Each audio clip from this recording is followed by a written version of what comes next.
Parliament is continuing with the interviews of 6 candidates for the position of Auditor-General. Now, earlier, one of the candidates, Zakir Hussain, said corruption is broadly affecting public service, including the AG's office.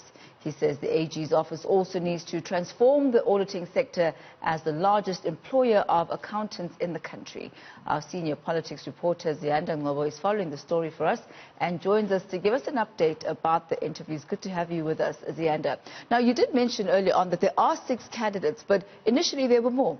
Yes, there were, Thami, and today we're seeing that there's only one woman who's actually going to be forming part of those interviews, and that's in the form of Deputy Auditor General Tsakani Maluleka, and she's the first woman to ever hold that position in the AG's office, 107 years of existence. Now, so far we've had Zakir Hussain, we've also heard from Dr. Moses Kasela, and as well now Michael Sass has currently been interviewed. I'd say the general theme that is coming out from the MPs and their line of questioning is whether or not these people have integrity, how they plan to deal with possible instances of attempts to interfere politically with the work of the Auditor General's office, but more recently and more alarmingly, the fact that auditors are now facing threats and resistance from municipalities and areas where they need to go and conduct their audits. And all 3 of these candidates so far have had to answer those questions.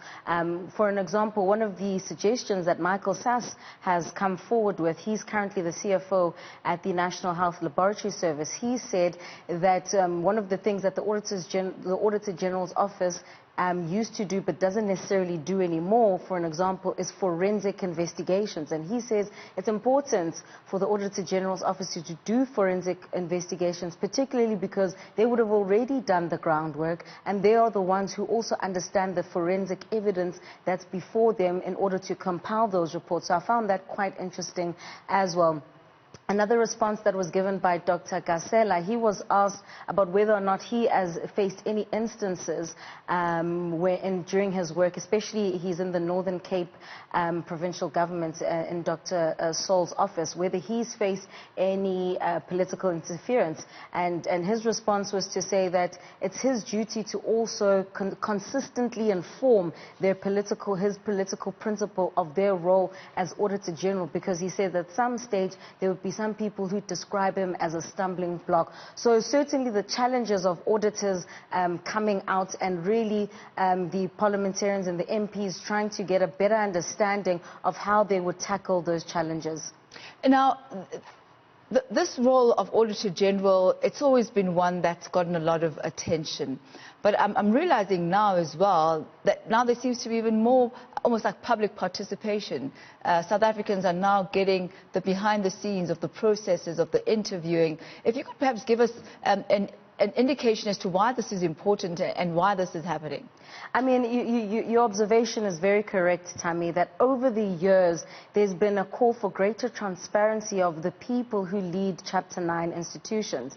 And I'd say, it goes as far back as, the tenure of former Public Protector Thuli Madonsela, the reports that she'd released and how highly politicized they've become. We've also seen over the years that the Auditor General's office has also gained a lot of traction by virtue of how much malfeasance and corruption they've managed to expose. And of course, when they expose, those instances of malfeasance, of course, it has political implications, particularly in municipalities. And we know that municipalities are the cold face of any political party in terms of service delivery. That's the first place that people get to see whether a political party does deliver. And we've seen over the years the reports getting worse and worse. And actually, Hussain, the first candidate that was interviewed today, he was speaking about greater transparency even from the Auditor General's office in terms of how they compile these reports, because of the consistent